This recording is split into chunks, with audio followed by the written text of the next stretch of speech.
देख रहे हैं रिमिज गार्डन और मैं हूं पंकज। हमारे कई सारे व्यूअर्स हमसे अक्सर पूछते हैं कि घर में खुद से फंगिसाइड कैसे तैयार करें।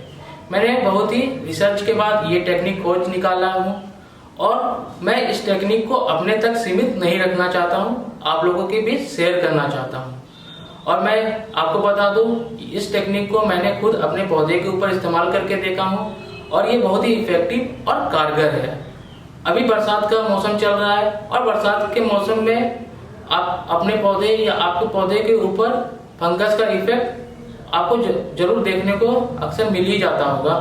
तो आज की वीडियो में मैं आपको बताऊंगा कि आप अपने से घर में खुद से फंगिसाइड कैसे तैयार कर सकते हैं। तो चलिए देखते हैं। बरसात के बाद या यूं भी कभी पेड़ पौधों में फंगस लगना बहुत ही आम है। ये आपके फूलों वाले पौधे में भी हो सकता है। खास करके गुलाब जैसे पौधे अक्सर फंगस से प्रभावित हो जाते हैं। आपकी सब्जियों जैसे मिर्ची, टमाटर आदि में भी फंगस बहुत आसानी से लगता है। इतना ही नहीं, कई सारे इंडोर प्लांट्स या शो प्लांट्स ऐसे होते हैं जिनमें फंगस का प्रभाव बहुत जल्दी होता है और वो जल्दी जाता नहीं है, क्योंकि हम समझ ही नहीं पाते हैं कि प्रॉब्लम क्या है और उसका सॉल्यूशन क्या होना चाहिए। बस फंगस को पहचानना आसान है। अगर आपके पौधों पर भी आपने ऐसा कुछ देखा है तो इसका मतलब है कि वह फंगस है और अब अलर्ट हो जाने का समय आ गया है। आप जितनी जल्दी इसका उपाय करेंगे उतना ही पौधे के लिए अच्छा होगा।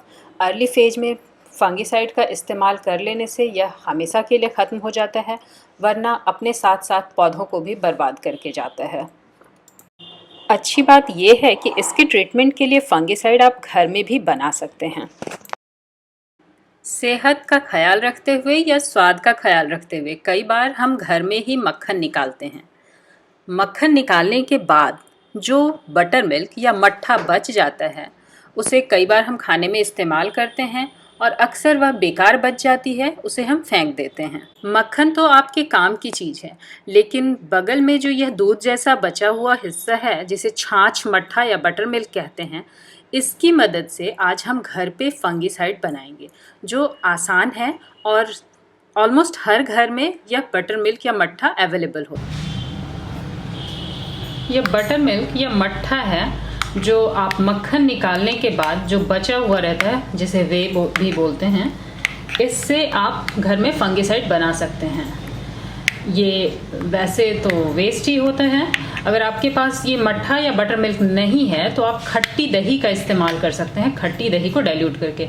ध्यान रहे, मीठी दही का आपको इस्तेमाल नहीं करना है, चीनी वाली दही नहीं होनी चाहिए और ताज़ी दही भी उतना असर नहीं करेगी। तो आपके पास अगर 2-3 दिन पुरानी दही बची हुई है या खट्टी दही है तो उसको डाइल्यूट करके आप इसकी जगह पे इस्तेमाल कर सकते हैं। अदरवाइज़ अगर आप घर में मक्खन निकालते हैं तो बचा हुआ जो बटर मिल्क होता है उसका इस्तेमाल कीजिए। इस बटर मिल्क या मट्ठा में हमें मिलाना है तांबा। तांबा यानी कि कॉपर। आप सदियों से जानते हैं कि ये एंटी फंगल गुणों से भरपूर होता है और इंडिया में तो इसे हज़ारों सालों से इस्तेमाल किया जाता है।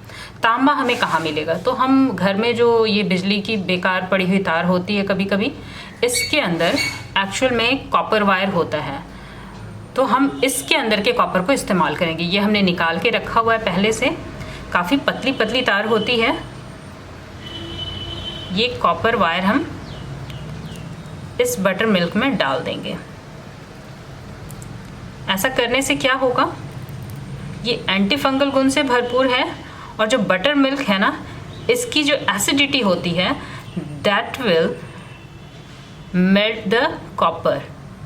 कॉपर इसमें घुल जाएगा और ये एक अच्छा सा फंगिसाइड तैयार हो जाएगा जो केमिकल नहीं है और इसको आप घर में बना सकते हैं। थोड़ा टाइम टेकिंग है क्योंकि ये एक दिन में रेडी नहीं होगा और उतना स्ट्रॉन्ग भी नहीं होगा जितना मार्केट का केमिकल जो पेस्टिसाइड होता है, उतना ज़्यादा तो नहीं। हाँ, इसे आप 2-3 बार आपको इस्तेमाल करना पड़ेगा, लेकिन खुशी की बात यह है, अच्छी बात यह है कि आप इसको घर में बना सकते हैं और इसका कोई साइड इफ़ेक्ट नहीं होने वाला है और इसको आप फ्रिक्वेंटली यूज़ कर सकते हैं, बार बार यूज़ कर सकते हैं। इसका कोई नुकसान नहीं होने वाला है प्लांट्स को। क्या आप जानते हैं, आप तांबे के बर्तन में रख के पानी पीते हैं, उससे आपको फ़ायदा ही होता है। तो ये कॉपर वाला जो फंगिसाइड आप प्लांट पे डालेंगे तो उसके बाद जो प्लांट में फ्लावरिंग होगी या फिर सब्जियों में डाल रहे हैं तो उसकी जो उपज आप खाएंगे उससे आपको नुकसान नहीं होगा। ये इसके अंदर 2 से 3 दिन तक पड़ा रहेगा। 2 से 3 दिन में ये लिक्विड थोड़ा सा चेंज दिखेगा आपको, इस पर एक लेयर जैसी नज़र आएगी, मतलब कि ये ऑलमोस्ट रेडी हो रहा है। अगर आपको कॉपर वायर नहीं मिलता है या आपके घर में वेस्ट इलेक्ट्रिक वायर नहीं है तो आपको परेशान होने की ज़रूरत नहीं है।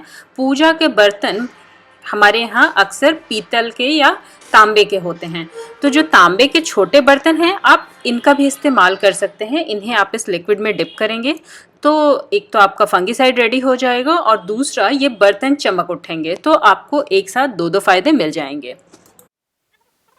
कॉपर डिप करने के बाद 1 से 2 दिन 3 दिन हो चुके हैं।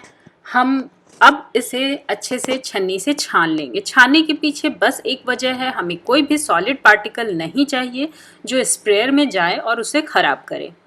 तो हम इसे छान लेंगे और समझिए कि हमारा पेस्टिसाइड रेडी हो गया है। इसे अब डाइल्यूट करना है क्योंकि ये बहुत ही स्ट्रॉन्ग है और इसे अभी डायरेक्टली प्लांट्स पर नहीं डाला जा सकता है।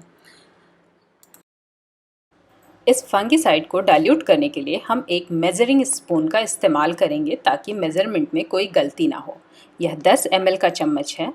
हम 1 चम्मच भर के यह लिक्विड लेंगे और इसमें 10 गुना पानी मिलाएंगे, यानी इसे हम 1 लीटर वाले वाटर बॉटल जार में मिलाएंगे।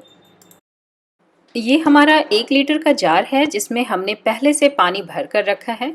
यह नॉर्मल टैप वाटर है जिसे कमरे के ही तापमान पर रखा गया है। पानी को ना तो गर्म किया गया है और ना ही यह ज़्यादा ठंडा है। हम इसमें फंगिसाइड मिला रहे हैं ताकि यह अच्छे से घुल जाए और हमारा जो लिक्विड है वो एक जैसा तैयार हो जाए। फंगिसाइड तैयार है, बस इसे स्प्रेयर बॉटल में अब भरना भर है और यह किसी भी पौधे पर इस्तेमाल के लिए रेडी है। यह थी फंगिसाइड बनाने की सबसे आसान विधि। अगर आपको भी यह आसान लगती है तो हमारी सलाह है कम से कम एक बार इसे आप ज़रूर ट्राई कीजिए। अब रही इसे इस्तेमाल करने की बात, हम आगे वीडियो में आपको बताएंगे कि इसे इस्तेमाल कब और कैसे करना है, सही तरीका इसे इस्तेमाल का क्या है। फंगिसाइड को मैंने स्प्रेयर बोतल में डाल दिया है। अब आ रही है कि इसका इस्तेमाल कब और कैसे करनी है। मैं आपको बता दूं, इसका इस्तेमाल आप धूप निकलने से पहले अपने पौधे के पत्ते के ऊपर इसका छिड़काव कर दें। और आपको मैं एक बात बता दूं, जैसे ही आप इसका छिड़काव अपने पौधे के पत्ते के ऊपर कर दें तो आप भूल कर भी उसके ऊपर पानी का छिड़काव ना करें।